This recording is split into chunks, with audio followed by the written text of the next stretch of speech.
Have y'all seen that Wayne and Tamara skit when they was over there at Anthony and Amber's? Well, Anthony and Wayne goes to talk and leaves Tamara with Amber. Amber ain't feeling that. Amber checks Tamara for being friends with Shayla. Amber checks her for being fake, trying to get close to her in the beginning, then gonna turn around and be friends with Shayla, knowing the situation. Well, T says she ain't with the drama. It ain't got nothing to do with her. They go back and forth, but respectfully, of course. They didn't yell. They didn't be disrespectful to each other. They got what both of them needed to get off their chest. Well, at least Amber did, because Tamara went and was going off about it with Wayne. But I'll get to that later. Tamara told Amber, well, if you're not feeling me being here, then I'll leave. Amber says, sounds good to me. Tamara goes and calls Wayne, tell him she ready to go. And that's that. Amber stood on business. I mean, let's be for real though. Wayne shouldn't be allowed back there either. The moment Amber found out that Wayne was doing business with Shayla all of a sudden, he would have got cut off too. Because the freak, if you and Anthony got business together, y'all can handle that business elsewhere. But he would not be allowed back in that house, especially how everything unfolded. Now, when it comes out to Tamara, she was straddling the fence. You can't be friends with both, kind of like Sonny was. You can't be friends with both. And with Sonny and Tamara, they both chose Shayla's side, which is crazy to me. But let's not forget Tamara feeling some type of way when she first met Anthony. Throwing little jabs, giving him dirty looks. Talking about, oh, well, I'll just go through your wife. Girl, look like you ain't gonna be going through her either. They handle that like civil, classy young women. Agree to disagree, respect each other's space, each other's opinion, and dipped. But Tamara, all that animosity that you have with Wayne, why you didn't go at Amber like that? T talked about the situation the whole time in the car, and then still talked about it while Wayne was on the toilet. He said, do you really think that right now is a good time to talk about this? She said, yes. Tamara, I cannot focus right now. I am in here straining. Girl, if you don't leave that man alone, girl, be quiet.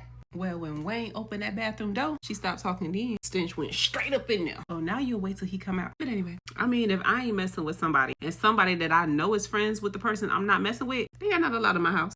I ain't rocking with them, especially given the situation. And then for Tamara to say, well, she forgave Anthony. Girl, you said it yourself. You don't have nothing to do with that. She forgave Anthony, not Shayla. You rocking with the person she don't forgive. I don't know why you expected anything different to happen. And you think it's only going to go up from here? Girl, wait until you find out that you invited almost all of his exes.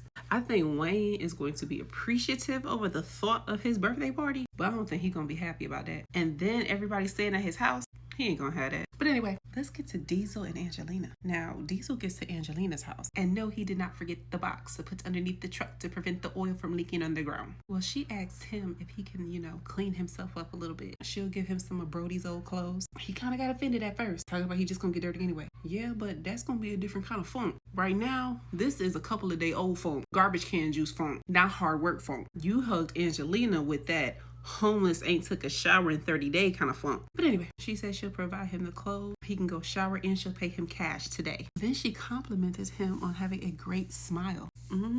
Wait until you see him all cleaned up, freshly shaved. You're gonna like more than his smile then. I have a feeling you're gonna really like what you see. And then we got Kendrick and Natasha. Well, he finally cleaned himself up, did something to that head. But then he started asking Natasha questions about Don, how it was with him growing up. He lied and told her that he working on this case between two sisters who don't really know each other. Long story short, he's sitting there working on Don's case in front of Natasha. She just don't know it. Kendrick, I hope you know you digging a hole, a very, very deep hole, because she's going to mention this to Rolanda. Rolanda's going to tell her, girl, you can't be this stupid, which is going to have Natasha questioning you or even doing some digging herself if Rolanda doesn't decide to do some detective work. And we all know Rolanda is good at collecting evidence. And then we got Delicia and her mom. They were over his place hanging out, chilling. She told him that she really felt uncomfortable looking at Shayla every day. She needed to get her own place and she asked him to help her. Now, he said he will, but she said she had already found a place in Shayla's neighborhood.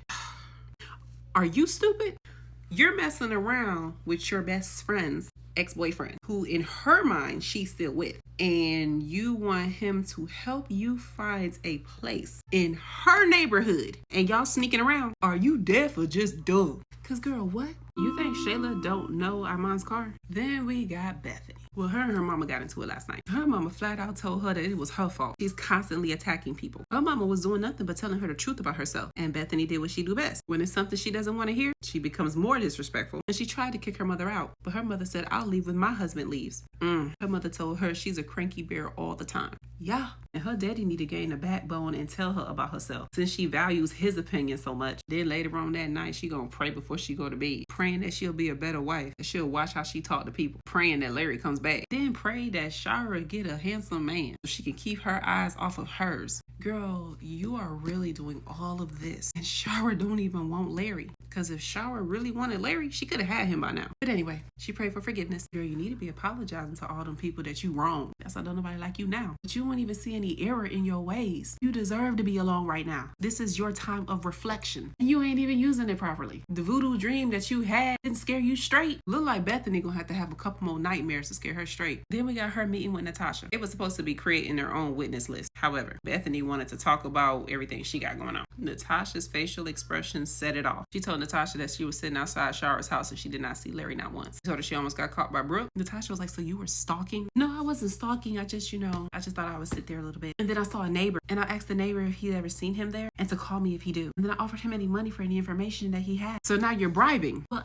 Natasha, I just didn't know what to do. I mean, that's what you told me. That is not what I told you. We gonna stop right there. That is not what I told you. Long story short, Natasha told her to pray. Bethany said she's prayed so much, so hard that she think God got her on mute. In Skitland, yeah. In real life, no. God hears you. But you gotta see the error in your ways. Nothing is going to change if you don't change. You gotta put forth the effort. You gotta prove that you want things to change. You gotta prove that you want to do better. You got to show that you're going to work on yourself. You keep blaming everybody else when you're the common denominator, honey. So no, Bethany, God does not have you on mute, but nothing is going to change for you until you make some changes yourself.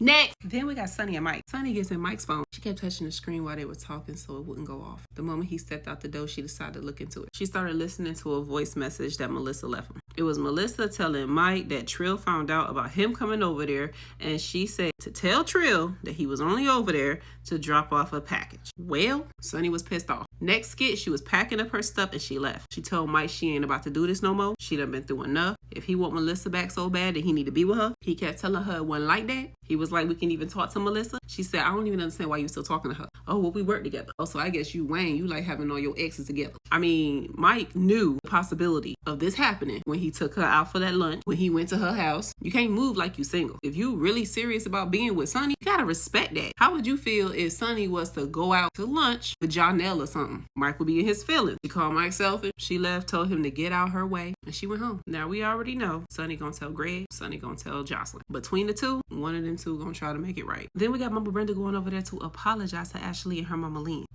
She told them that she was over there because Phil. She said she was over there because Phil told her she needed to come apologize. That alone rubbed them the wrong way. Now, just to sum that skit up, Mama Brenda stood on business. She meant exactly what she said previously. She didn't apologize for that because she meant it. She do agree she could have said it differently, but we all know why she said it. She does not want Parker to grow up and be like them. Period. I don't know why them two sitting on the couch like they ain't some gold digging heifers. The only reason why them two stressed out is because they don't know who gonna pay the rent this month. They don't know how them bills gonna get paid. Y'all doing all this tricking and didn't save no money? Ashley better get to selling some plates or some of them purses she got. All of them Trill skit. Phil and Ezra, skip. Phil told Ezra to stop thinking about Ashley. She got too much going on right now. Sir, you might want to listen. Phil said, man, don't worry about that. This too shall pass. And Ezra, you need to let it pass. Erica's mama telling Sarah that she need to get a prenup. Skip. Why y'all scare Sarah like that? Well, Sarah's mama told her that advice is going to lead to a divorce. Then we got Sydney getting caught for picking Kiki up from school. Skip. Terry checks her. He takes Kiki. Brooke. Skip. Brooke told Hope and Faith that Destiny will be attending their school. Now, Hope and Faith are rounding some girls up so they can jump Destiny.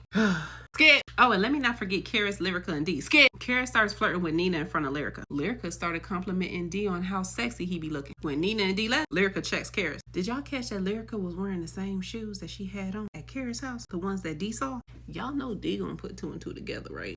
And Wayne and PR. Skip. He told PR that he was looking at places in Atlanta. For us? No, for me. Girl, y'all only been dating for a hop, skip, and a jump. Y'all ain't even made 6 months yet. Chill out. Y'all ain't that much in love. He was just acting funny 3 weeks ago. Why would he look for a place for the both of y'all? Get